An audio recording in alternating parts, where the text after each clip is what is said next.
একঘেয়ে চিকেনের রেসিপি খেয়ে বোর হয়ে গেছো, চিকেনের নতুন স্বাদ কিছু পেতে চাও, তাহলে অবশ্যই এইভাবে একবার চিকেন রান্না করে খেয়ে দেখো। এতটাই টেস্টি হবে, বলবে আগে কেন এই রেসিপি জানা ছিল না। আর রেসিপিটা বানানো যত সহজ, খেতে হয় দুর্দান্ত স্বাদের। এই চিকেনের রেসিপি দিয়ে শুধু ভাত নয়, রুটি, লুচি, পরোটা, নান, ফ্রাইড রাইস সব কিছুর সাথে খেতে দারুণ লাগে। আর এই চিকেনের রেসিপি একবার রান্না করলে বারবার রান্না করার অবশ্যই রিকোয়েস্ট আসবে, আর যাকেই খাওয়াবে সে অবশ্যই রেসিপিটা জানতে চাইবে। চলো তাহলে কি করে এই নতুন টেস্টের চিকেন রেসিপি তৈরি করব, তাই প্রথম থেকে শেষ পর্যন্ত অবশ্যই রেসিপি ফলো করবে, অবশ্যই দেখবে এবং ভালো লাগলে লাইক করবে। তাই এখানে দেখো আমি 1 কেজি থেকে একটু বেশি আছে এখানে চিকেন নিয়ে নিয়েছি, খুব ভালো করে ধুয়ে পরিষ্কার করে নিয়েছি। চিকেনটাকে ম্যারিনেট করছি। প্রথমে দিয়ে দিয়েছি একটু লবণ, সাদা তেল আর 1 চামচ মতন আদা, রসুন, কাঁচা লঙ্কা একসাথে আমি এটাকে পেস্ট বানিয়েছি, সেই 1 চামচ পেস্ট দিয়ে দিয়েছি। খুব ভালো করে চিকেনের সাথে আমি এটাকে মেখে নিচ্ছি। এই চিকেন রান্না করতে কোনো রকম দই লাগবে না, খুব সহজেই হাতে থাকা ঘরের কাছে যদি থাকে মাত্র এই দুটো উপকরণ, তাহলে দারুণ স্বাদের এই টেস্টি চিকেন বানিয়ে নিতে পারবে। তা দেখো চিকেন ম্যারিনেট করা কমপ্লিট হয়ে গেছে। এখানে দেখো আদা, কাঁচা লঙ্কা আর রসুনটাকে একসাথে পেস্ট করে নিয়েছি। আর মিডিয়াম সাইজের একটু বড় 3টে পেঁয়াজ এখানে ভালো করে জল ছাড়া পেস্ট করে নিয়েছি। এখানে আমি কাজু নিয়ে নিয়েছি, দেখো কাজুটাকে জল দিয়ে ভিজিয়ে রেখেছি। আর এখানে নিয়ে নিয়েছি নারকেল, নারকেলটাকে কুড়িয়ে রেখেছি, এটার থেকে আমি দুধ বার করে নেব। তা দেখো এই কটা উপকরণ হাতের কাছে থাকলেই তুমিও বানিয়ে নিতে পারবে এই দারুণ এই টেস্টি চিকেন রেসিপি। তো দেখো প্রথমে কাজুটাকে একটু জল সমেত ভালো করে পেস্ট করে নিয়েছি। তারপর এখানে যে নারকেল কোড়াটা আমি নিয়েছিলাম, সেই নারকেল কোড়াটা একটা বড় মিক্সিং জারের মধ্যে নিয়ে নেব পুরোটাই।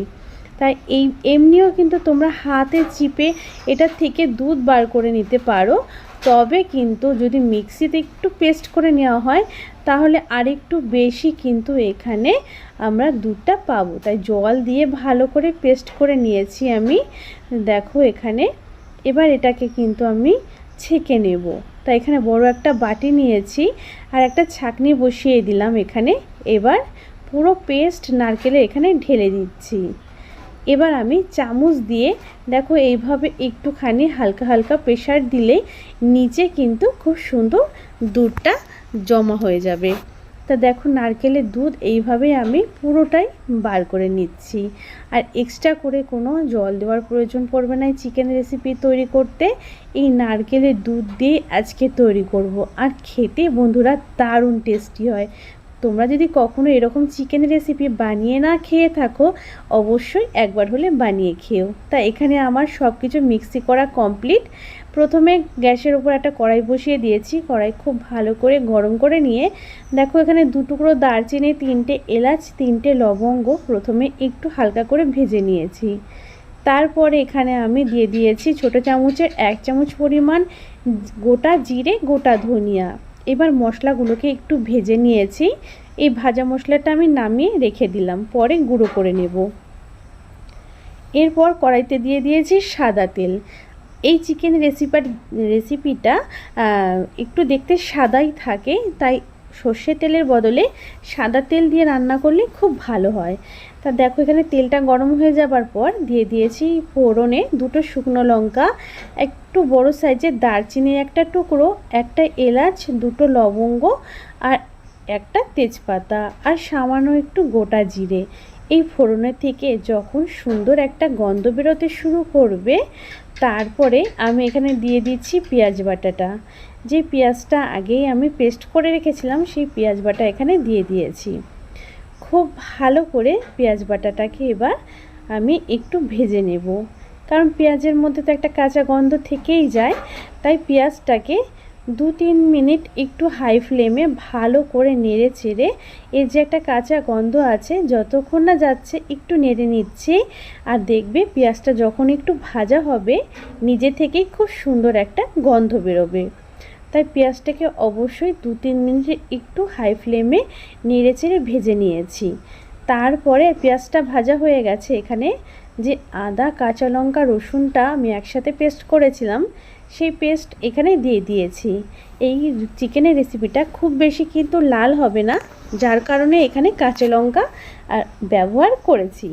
তা খুব ভালো করে এখানে কিন্তু আমি দেখো এই পেস্টগুলোকে এবার কিন্তু আমাদের ভালো করে একটু ভেজে নিতে হবে, কারণ আদা রসুনের মধ্যেও কিন্তু একটা কাঁচা গন্ধ থাকে। তাই আদা রসুনটাও যাতে ভালো করে ভাজা হয় তার জন্য কিন্তু অবশ্যই নেড়ে চেড়ে আমাদের ভেজে নিতে হবে। আগে কিন্তু কোনো রকম লবণ দেইনি, তাই স্বাদ অনুযায়ী আমি প্রথমে অল্প করে লবণ দিচ্ছি, এখানে 1 চামচ মতন, লাগলে আবার পরে ব্যবহার করব। লবণ দিয়েও কিন্তু খুব ভালো করে মশলাটাকে দেখো এইভাবে অনবরত নেড়ে চেড়ে আমি কষাতে থাকবো যতক্ষণ না আদা রসুনের থেকে একটা সুন্দর গন্ধ আসছে। তো দেখো বেশ কিছুক্ষণ আমি 3-4 মিনিট এটাকে কষিয়ে নিয়েছি। আদা রসুন কাঁচা লঙ্কাটা খুব সুন্দর কিন্তু কষানো হয়ে গেছে। ভালো করে না কষালে পরে কিন্তু মাংসের টেস্ট আসবে না চিকেন রান্না করার পর, তাই ভালো করে কষিয়ে নিতে হবে। কষানো কমপ্লিট। এবার এখানে যে চিকেনটা ম্যারিনেট করে রেখেছিলাম সেই চিকেনটা এখানে আমি দিয়ে দিয়েছি। এখানে কিন্তু চিকেনটাকে 1 ঘন্টা 2 ঘন্টা রেস্টে রাখার কোনো প্রয়োজন নেই, শুধুমাত্র 10 থেকে 15 মিনিট একটু ম্যারিনেট করে রাখলেই হবে। এইবার চিকেনটাকে দিয়ে খুব ভালো করে মশলার সাথে নেড়ে চেড়ে আমি 5 মিনিট মতন কষিয়ে নেব, কারণ চিকেন যদি ভালো করে কষানো না হয় তাহলে কিন্তু এর টেস্ট ভালো আসবে না। তাই অন্ততপক্ষে 5 মিনিট হাই ফ্লেমে রেখে চিকেনটাকে আদা রসুন কাঁচা লঙ্কা পেঁয়াজ বাটার সাথে ভালো করে নেড়ে চেড়ে কষিয়ে নেব। তা দেখো এখানে কিন্তু অনবরত নাড়াচাড়া করতে হবে, তা নাহলে নিচের থেকে কিন্তু এরকম লেগে যাবে। তাই অবশ্যই বারে বার চিকেনটাকে এইভাবে নেড়ে চেড়ে নিয়ে খুব ভালো করে কষতে থাকবো।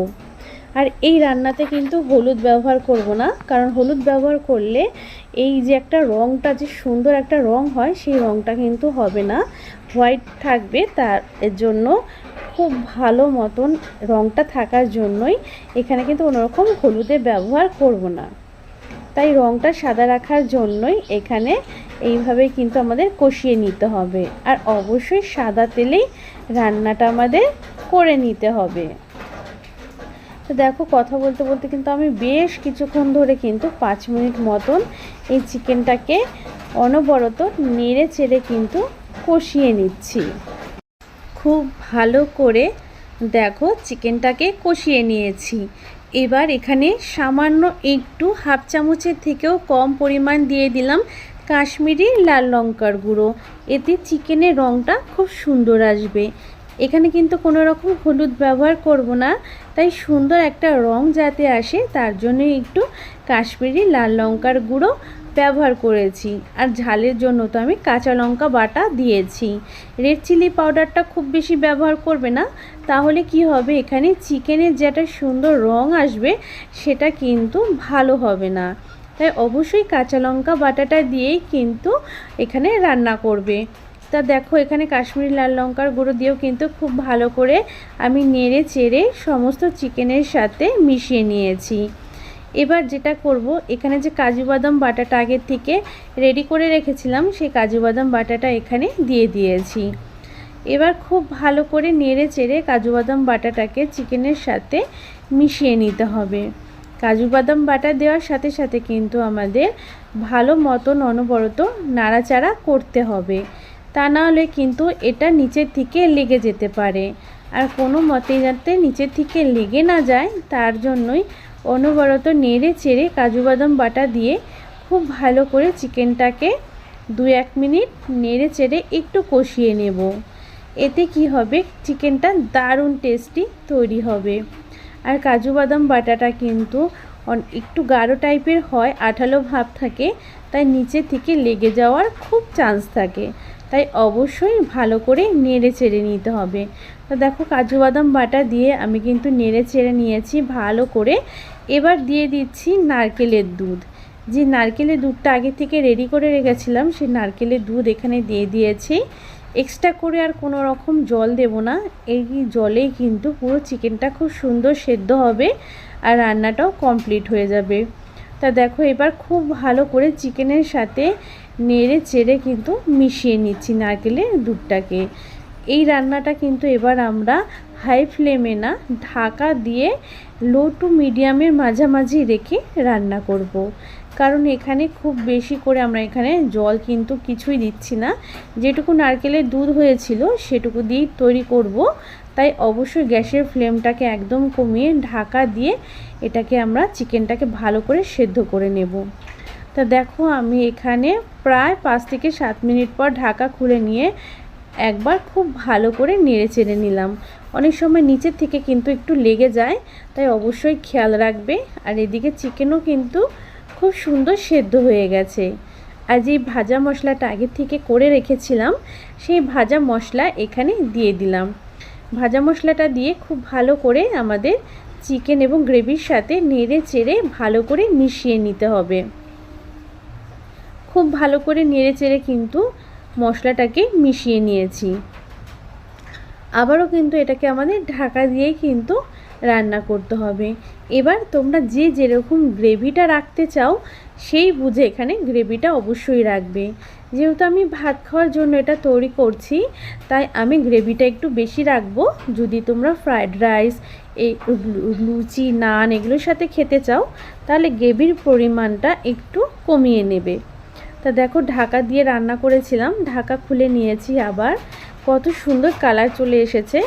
এবার সবশেষে দিয়ে দিচ্ছি 1 চামচ মতন ঘি। ঘি দিলে কিন্তু দারুণ টেস্ট আসবে আর গন্ধটাও কিন্তু দারুণ হবে। ভাজা মশলা ঘি পড়ার পর চিকেনের চিকেন থেকে এত সুন্দর একটা গন্ধ বেরিয়েছে, গন্ধ নাকে যাওয়া মাত্রই আর লোভ সামলানো যাচ্ছে না। দারুণ হয়েছিল বন্ধুরা।